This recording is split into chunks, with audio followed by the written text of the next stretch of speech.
Quick update sa PCX 160. Okay, nagpalit tayo ng pipe na B-Lane GP2. Tapos, galing sa 01 Moto sa Paranaque. Tapos, ito naman is Race Power na Artec 365mm inverted. Yan. So, naka-set up na yan para sa weight ko at weight ng motor nung shinip sa akin ng AV Moto.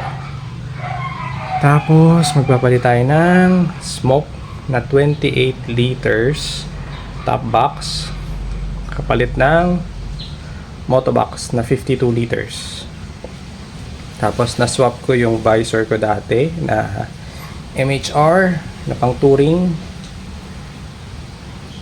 sa PCX 160. Hindi ko alam kung anong brand pero sinwap ko lang yan, straight swap. Tapos ibabalik ko yung Hero bracket na gamit ko dati. Kasi dahil dito sa setup na to, tinanggal ko ang bracket ng top box. So okay naman siya.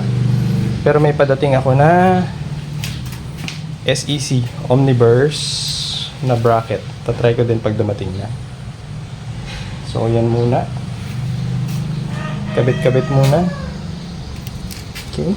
Update ako kapag ayos na.